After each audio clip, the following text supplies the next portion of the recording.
নমস্কার, শুভ সকাল। সবাইকে স্বাগত জানিয়ে শুরু করছি আজকের ব্লগ। আশা করছি আপনারা যে যেখানে আছেন ভালো আছেন, সুস্থ আছেন। এখন কটা বাজে? এখন বাজে 9:36। 9:36।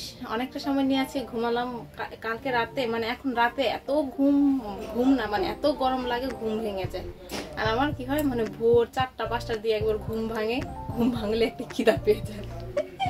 কিন্তু তবু আমি উঠি না, বসে শুয়ে থাকি। অত সকালে উঠে কি খাবো, তখন খেতে ইচ্ছা করে না। তারপরে মানে যখন 7টা কি 8টা বাজে, তখন আবার এমন মানে 7টার দিকে প্রায় এমন ঘুম পায়, তারপরে উঠতে উঠতে একেবারে লেট হয়ে যায়। যেমন আজকে কয়টা বেজে গেছে জানি, 9টার উপরে বেজে গেছে। তো এখন আগে দূর ফ্রেশ হবো, ফ্রেশ হয়ে যা যা কাজ করার খাওয়া দাওয়া করে কাজ করা শুরু করবো। সকালে ঘুম থেকে উঠে ফ্রেশ হয়ে আমি চলে এসেছি মায়ের সাথে একটু কাজে সাহায্য করতে। এই কাজটা আমি প্রতিদিনই করি। প্রতিদিন সকালে মা রুটি বানায় আর আমি মাকে আটাগুলো মেখে দেই। মা সকালেই রুটি বানায়, বিকেল আর বানায় না। সকালেই একেবারে বেশি করে বানিয়ে ফ্রিজে রেখে দেয়। তারপর সারাদিন মানে যে যখন খাবে তখন ফ্রিজ থেকে বের করে খেয়ে নেয়। আর রাতেও যখন বাবা খায় তখনও ওই ফ্রিজ থেকে বের করে শুধু ভেজে দিলেই হয়ে যায়। ইঁদুরের খাঁচায় একটা ইঁদুর পড়েছে আর বিড়াল সেই ইঁদুরটাকে নিয়ে নাচানাচি করছে। আর আমার মা খালি খবর দিয়ে ডাক পাড়াচ্ছে, কি করছে ইঁদুর। তো বিড়াল কি ইঁদুর খাবে না?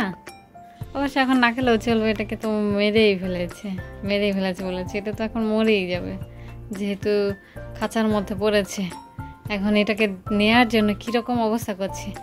যা বিল্লি, ভয়ও পাচ্ছে না, যা। আরে যা, কি রে ভাই, বেরো বেরোইছে বিল্লিটা। কি ওই চিপার মধ্যে বসে আছে বিল্লি, শয়তান বিল্লি। এই যে কি রে ভাই, কি রে, চাপাক, চোখগুলো কিরম জল জল করছে। আজকে অনেক দিন পর আমি ঘর ঝাড়ু দিচ্ছি। দিদি আসার পর বেশিরভাগ সময় দিদি দেয়, মাঝে মধ্যে আমি দেই। লাস্ট অনেক দিন বোধ হয় আমি আর দেইনি, আজকে দিচ্ছি। আজকে দিদি, আমি কালকে যে বিছানার চাদরগুলো উঠিয়েছি সেগুলো তো আমি আর ভিজিয়ে দেইনি, ধুয়েও দেইনি। আজকে দিদি সেগুলো ধুচ্ছে, তার জন্য আমি সমস্ত ঘর ঝাড়ু দিয়ে মুছে নিব। এমনিতেও দিদির বলে ঘর ঝাড়ু দিতে ভালো লাগে না, তার উপরে বিশেষ করে আমাদের ঘরটা আর যে বাইরের সামনে বারান্দার মতো জায়গাটা আছে সেই বারান্দাটা দিদি একদমই ঝাড়ু দিতে চায় না। তাই আজকে আমি ঝাড়ু দিয়ে নিচ্ছি। দিদি হয়তো বা কাপড় ধুয়ার সময় পাবে না। জামা কাপড় ধুয়ে দিদি চলে গেছে স্নান করতে, আর আমি এখানে বসে বসে ঘর ঝাড়ু দিয়ে মুছে নেব। দিদি বলেছে আজকে ঘরটা মুছে দিতে, দিদি পুজো দিয়ে নিবে। তো আমার কাছে যেহেতু অনেকটা টাইম আছে, আমাকে তো আজকে আর পুজো দিতে হবে না, তাই আমি মনের সুখে আরাম করে ঘর মুছেই যাচ্ছি। এদিকে আমার ঘর মোছা প্রায় শেষ হয়ে গেছে। এখন আমিও স্নান করতে চলে যাব। স্নান করে এসে তারপরে খাওয়া দাওয়াটা করে নিব। মা আজকে এই জানালাটা সুন্দর মতো পরিষ্কার করে ফেললো। আর এই যে টেবিলের যে কভার, ওখানে একটু ধুয়ে দিয়েছিল। এই পাশে একটা, ওই পাশে আরেকটা আছে। দিদি আর মা মিলে এই টেবিলটা চেঞ্জ করছে। টেবিলটা আগে ছিল এই পাশে যে ওয়ালটা আছে সেই ওয়ালে, ওইখানে নেওয়া হয়েছে, ওইখানে লম্বি করে রেখেছে। এইভাবে রাখাতে সুন্দর লাগছে না, তাই এটাকে ঘুরিয়ে আবার আরেকটু চেঞ্জ করা হচ্ছে। ওইভাবে রাখার পরেও বেশি একটা সুন্দর দেখা যাচ্ছে না, তবে দরজা জানলা খোলা যায়। তার জন্য মা বলছে আপাতত এখানেই থাক, আবার যদি বেশি একটা ভালো না লাগে তাহলে আবার চেঞ্জ করে রাখা হবে। তো দেখা যাক কতদিন এইখানে থাকে, না আবার জায়গায় ফিরে আসে, পুরোনো জায়গায় ফিরে আসে। কোনটা ভালো লাগবে বোঝা যাচ্ছে না। আর এইখানে রাখাতে কি হচ্ছে, চেয়ারগুলো খুলে রাখা যাচ্ছে না, মানে খেয়ে চাপিয়ে রাখতে হচ্ছে, না হলে দরজা খোলা যাচ্ছে না, তাই একটু প্রবলেম হচ্ছে। টেবিলটা সেট করে মা টেবিলটা পরিষ্কার করে নিচ্ছে। তারপর হয়তো আজকে টেবিলের উপরে যে কভারটা থাকে সেটা বিছিয়ে নিতে পারে।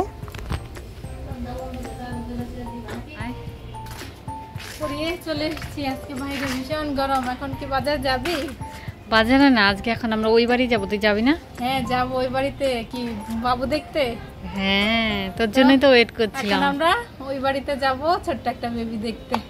হ্যাঁ, বেবি দেখতে। একটু তো আমাকে ঘরে যেতে দে, ঘরে যেয়ে একটু রেস্ট নিতে দে। হ্যাঁ, রেস্ট কর। ওরে বাপরে, কি লাভ দিল, লাভ দিচ্ছে, কাঠবিলি লাভ দিচ্ছে। এই যে এটাকে নিবি না, এটা শুকায়নি, এটাকে আজকে টানাতে হবে, যে কারণে নেওয়া হয়নি। না হ্যাঁ, দুপুর টাঙিয়ে দিলেই হয়ে যাবে। দুপুর সরি মানে সকাল সন্ধ্যে নাগাদ টাঙিয়ে দিলে পরে ফ্যান ছেড়ে দিলে শুকিয়ে যাবে। সমস্যা নেই, যতটুকু শুকিয়ে গেছে ততটুকুতে বিছানা চাদর ভিজবে না, সমস্যা ভিজবে না? দেখি কেমন পরিষ্কার করেছিস। ভালো পরিষ্কার হয়নি দেখ। সাদাই তো হয়েছে, এই যে এগুলো তো হয় না বেশি একটা, কিন্তু এটা হয়েছে ভালোই সাদা। আচ্ছা হ্যাঁ ঠিক আছে, চল এবার চল। চল। গাছে গাছে জল দিতে হবে। হ্যাঁ গাছে কালকে দেবো নি। হ্যাঁ কালকে ঠিক আছে। না দিলেও চলবে। আমি পড়িয়ে আসছি সেই কখন, আর এখন বাজে কয়টা?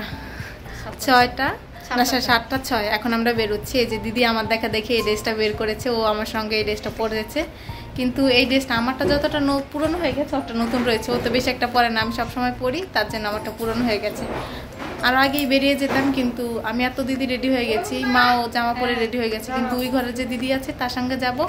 সে এখনো মানে পুজো দিয়েছিল, পুজো দিয়ে রেডি হয়েছে, তারপরে আমরা এখন যাচ্ছি সবাই মিলে। আমরা বেরিয়ে গেছি। মা বলেছিল শাড়ি চেঞ্জ করবে না, পরে আবার নতুন একটা শাড়ি পরেছে। আমার জামাটা একটু বেশি পচা হয়ে গেছে, আমি অনেকদিন পরে ফেলেছি, তাই একটু নেতিয়ে গেছে না রে। আমরা চলে এসেছি বাবু দেখতে। এটা হচ্ছে আমার মামার ছেলে। ও হয়েছে আজকে 11 দিন হয়েছে। হওয়ার পরে ও এতটাই অসুস্থ ছিল যে ওকে বাড়িতে নিয়ে আসা যায়নি, এতদিন হসপিটালেই ছিল। আজকে 2 দিন হলো ওকে নিয়ে আসছে, আর আজকে ওর নামকরণের অনুষ্ঠান রাখা হয়েছে, তার জন্য আমরা গিয়েছি। আর ওকে তো এমনিতেও দেখা হয়নি, তার জন্যই আমরা মূলত গিয়েছি। আর নামকরণের অনুষ্ঠানের দিন এখানে কাঁচের থালায় ঘরোয়াভাবে কাজল তোলা হয়েছে, যেটা কিনা ওর কপালে বেশ কিছুদিন লাগানো হতে পারে। বাবুর একটা নাম রাখা হয়েছে আদিত্য, আরেকটা নাম রাখা হবে। আর আমরা এতটা সময় ওয়েট করিনি, তাই শুনে আসতে পারিনি। আর আজকে বাইরে সুন্দর একটা চাঁদ উঠেছে, পুরো গোল ছিল। আর এখানে ওদের বাড়িতে কাজ চলছে। এখানে মোটামুটি অনেকটা কাজই হয়েছে, মানে নিচের অংশটুকু কাজ হয়ে গেছে, পরে আস্তে আস্তে উপরে ছাদ ঢালাই হবে। এখন বাজে 9:49, আমরা চলে এসেছি। আর একটু সময় থাকতাম, বাবা ফোন দিচ্ছে, ফোন দিয়ে বারবার বলছে এখন আসছে না কেন, এখন আসছে না। কিন্তু ওই বাড়িতে মানে যে বাড়িতে গিয়েছি সেই বাড়িতে নামকরণের কোনো অনুষ্ঠান এখনো শুরু হয়নি। আর আসলে কি হয়েছে, ওইখানে যে মানে যে হয়েছে, যে পিছিটা হয়েছে, তার একটা বড় দিদি আছে, ও একটা নাম ঠিক করে রেখেছে। ও একটা নাম ঠিক করে ফেলেছে দেখে কেউ আর নাম রাখার জন্য তেমন একটা ব্যস্ত হয়নি। ভেবেছে একটা নাম তো সবাই মানে আগে থেকে বলছে, তো সেই নামটাই রাখবে। আর এত তাড়াতাড়ি চলে এসছে, বাবা ফোন দিয়ে বারবার বলছে যে বাবার আসলে খাবারের টাইম হয়ে গেছে, তার জন্য তাড়াহুড়ো করে চলে এসেছি। না হলে আর একটু সময় থাকতাম। আর হেভি গরম যে লাগছে, মানে ওই বাড়িতে আজকে প্রচন্ড গরমই পড়েছে। মুড়ি খেয়েছি, মিষ্টি খেয়েছি, মুড়ি মিষ্টি খেয়ে অসম্ভব রকমের গরম লাগছে। তবু অনেকটা সময় বসে বসে আমরা গল্প করেছি। আমরাই সবার প্রথমে গিয়েছি, এখন আরো মানুষ আছে। তো আগে আমি চেঞ্জ করব, চেঞ্জ করে বাবাকে রুটিটা ভেজে দিয়ে আসবো, দিয়ে এসে তারপরে দেখা যাক কি করা হয়। এসেই রুটি বের করে নিয়েছি, এটা এখন ভাজবো, ভেজে বাবাকে আগে দিয়ে আসবো, ওর খিদে পেয়েছে। এই ডিমগুলো কবে কিনে এনে এখানে রেখেছে, একটা ভেঙে গেছে, এত গন্ধ বেরোচ্ছে, গন্ধের জন্য থাকা যাচ্ছে না। তাই মা এগুলো এখন পরিষ্কার করে ফ্রিজে রেখে দিবে, কেন ভেঙে এখানে লেগে গেছে, ওটা ওঠানোই যাচ্ছে না, এতটা টাইট হয়ে লেগে রয়েছে। বাবাকে রুটি ভেজে দিয়ে ফ্রেশ ট্রেশ হয়ে চলে এসেছি। আর মা একটা ডিম ভাজি করে দিয়েছে। আজকে মা কিছুই রান্না করেনি দুপুরে, আমাদের জন্য কিছু রান্না করেনি, বাবার জন্য কিছু রান্না করেনি। বাবার জন্য বলেছিল রান্না করবে, কিন্তু পরে আর রান্না করেনি, আমাদের জন্য রান্না করেনি। আর ফ্রিজে যেগুলো খাবার অনেক মানে কয়েকটা তরকারি কিছু কিছু রয়েছে, বলেছে আজকে ফ্রিজে যা খাবার আছে সেগুলো খেয়ে শেষ দেবে। আর যদি দুপুরে শেষ হয়ে যায় তাহলে রাতে বলেছে একটু বাটা ভর্তা করবে, দেখা যাক এখন বাটা ভর্তা করে কিনা, নাকি যেগুলো আছে সেগুলো খেয়েই শেষ দিতে হয়। এখন আমি আগে স্কিন কেয়ার করে নেব। বেশ কয়েকদিন ধরে আমি ফাঁকিবাজি করছি, স্কিন কেয়ার করছি না। ভাবছি এখন থেকে ভাবছি পুজোর আগে স্কিন কেয়ারটা সুন্দর মতো করতে হবে। আর এই যে আমার এখানে চুল উঠে শীতি একেবারে এত টাকলা হয়ে যাচ্ছি আমি, আমাকে এই চুলের জন্য কোনো একটা কিছু করতে হবে, স্কিন কেয়ারটা সুন্দর করে করতে হবে। কয়েকদিন স্কিন কেয়ার করলে স্কিনটা অনেক ভালো থাকে। আবার যখন ফাঁকিবাজি শুরু করি তখন আমার স্কিনটাও গোল্লায় যায়। এখন বাজে কটা, 10:30। খাওয়া দাওয়া করে চলে এসেছি। মা আজকে আর কিছু রান্না করেনি, বাটা ভর্তা কিছুই করেনি, যা খাবার ছিল তা খেয়ে এখনো রয়েছে। মনে হচ্ছে আমাদের আরো একদিন চলে যাবে।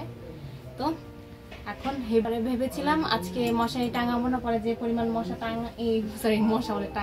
মশা কামড়াচ্ছে, তাই মশারিটা নিয়ে নিয়েছি। আজকে একটু ধুয়েছে না দিদি, তার জন্য মনে হচ্ছে আজকে বাতাসটা একটু বেশি ঢুকবে। আজকে একটু গরম কমই লাগতে পারে। মানে একদিন বৃষ্টি থাকলে পরের দিন রোদ উঠলেই এত গরম লাগে, মানে অসহ্য হয়ে যায়। তো ভিডিওটা আমি আজকে এখানেই শেষ করছি। যদি কিছু ভালো লাগে লাইক কমেন্ট শেয়ার করবেন। দেখা হচ্ছে পরবর্তী কোনো ভিডিওতে। ততক্ষণ পর্যন্ত ভালো থাকবেন, সুস্থ থাকবেন। টাটা।